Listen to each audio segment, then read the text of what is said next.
Une millionnaire américaine a porté la même robe tous les jours. Imagine qu'un matin, tu réveilles un multimillionnaire. Un peu grincheux, il sera probablement surpris de te voir là et il appellera la police. Oups, pardon. Je voulais dire que tu te réveilles multimillionnaire. Oui, c'est bien plus sympa comme ça. Mais que ferais-tu? Tu t'achèterais un yacht ou tu remplirais ton garage de voitures de sport? Peut-être un petit diamant et une croisière autour du monde? Tout cela semble tentant pour à peu près n'importe qui, mais pas pour Hetty Green, qui était la femme la plus riche des États-Unis et qui a porté la même robe noire pendant des années. Hetty, ou Henrietta Green, dont le nom de jeune fille était Robinson, est née à New Bedford, dans le Massachusetts en 1834. Son père, Edward, possédait une entreprise de chasse à la baleine très prospère. Sa mère venait aussi d'une famille aisée. Au lieu de jouer avec des poupées, Hetty a tout appris sur le marché boursier et les affaires dès l'âge de 6 ans. Elle lisait les journaux financiers à son grand-père presque aveugle et accompagnait son père au travail. Son environnement familial et scolaire ont appris à Hetty une chose importante. On n'a pas besoin de beaucoup d'argent pour s'en sortir dans la vie. L'objectif quand on en gagne est de l'économiser, pas de le dépenser. La jeune fille, qui avait un talent évident pour les mathématiques, supervisait tous les comptes de la famille à 13 ans. Même son adolescence, période à laquelle les hormones ont tendance à prendre le dessus, ne l'a pas vraiment affectée. Hetty a investi $1000 sur l'enveloppe de 1200 qu'on lui a accordée à l'âge de 16 ans pour s'intégrer à la société new-yorkaise.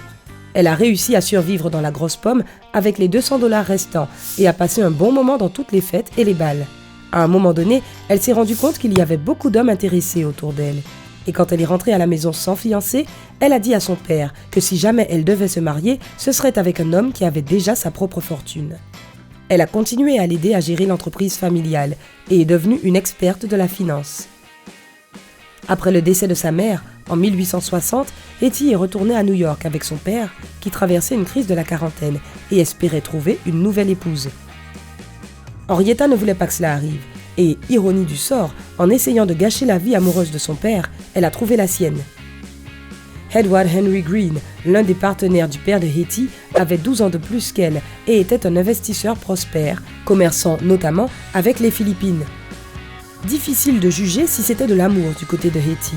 Sachant que sa véritable passion était la finance et que la logique était sa meilleure alliée, on peut supposer qu'elle venait de réaliser qu'Edward était un bon parti.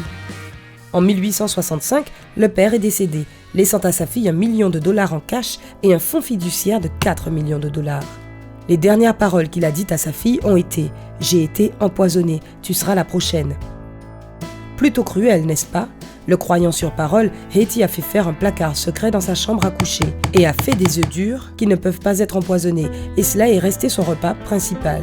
2 semaines après le décès de M. Robinson, la tante de Hetty est également décédée et une fois son testament annoncé, Henrietta a entamé une procédure judiciaire de 5 ans.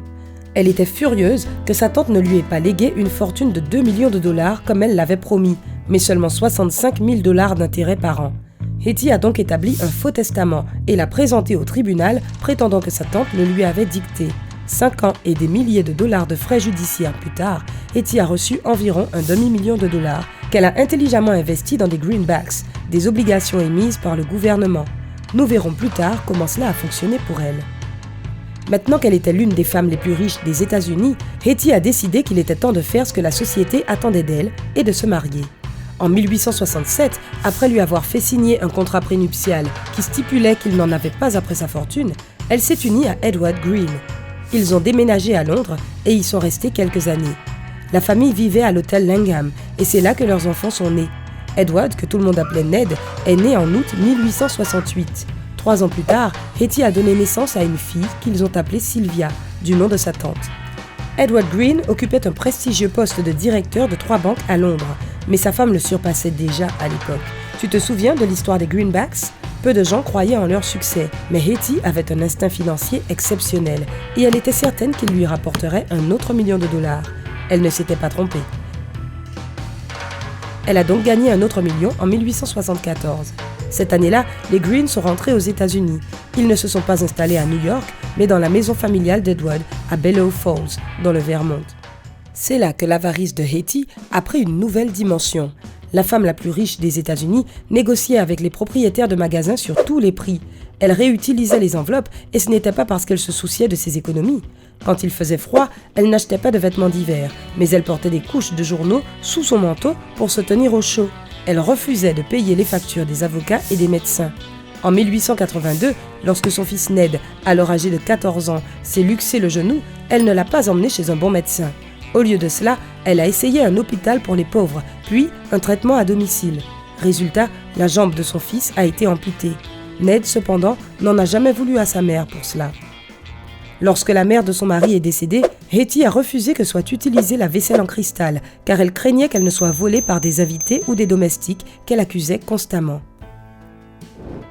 Naturellement, l'avarice de Hetty a affecté sa vie de famille. Ça a même été la raison de sa séparation d'avec Edward.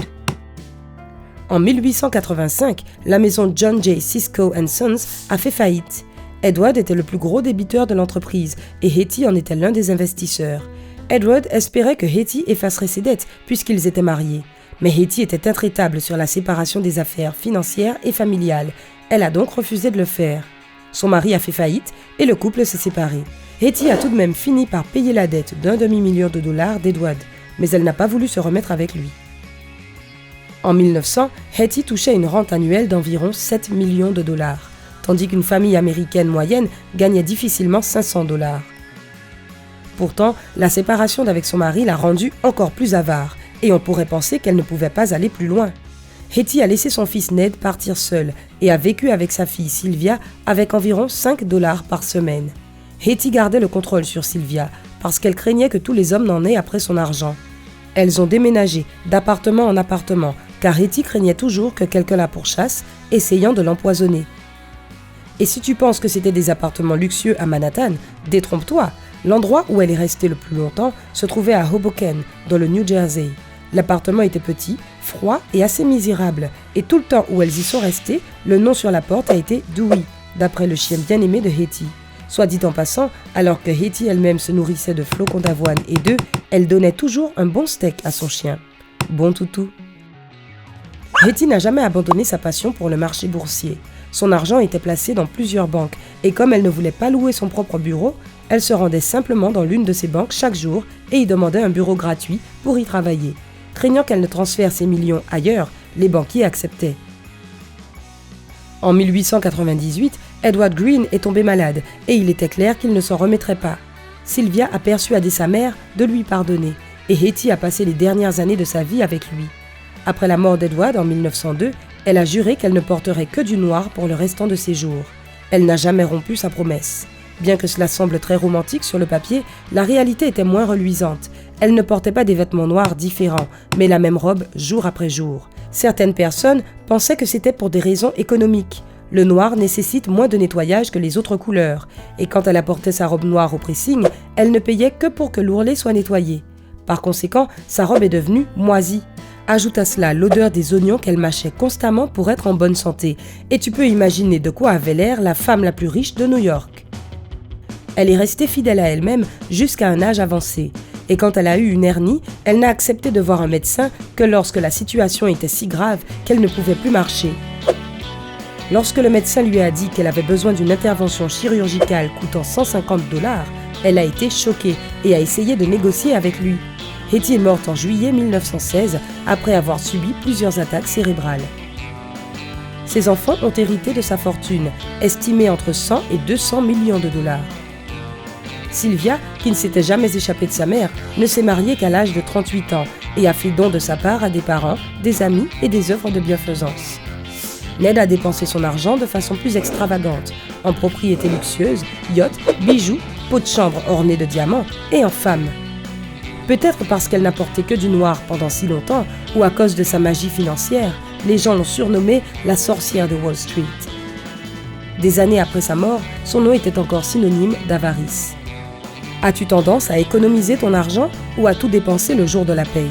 Fais-le nous savoir dans les commentaires. Si tu as appris quelque chose de nouveau aujourd'hui, mets un like à cette vidéo et partage-la avec tes amis. Et ne pars pas si vite compter ton argent. Nous avons plus de 2000 vidéos sympas à te montrer. Tout ce que tu as à faire, c'est de choisir la vidéo de gauche ou de droite, de cliquer dessus et d'en profiter. Prends la vie du côté sympa.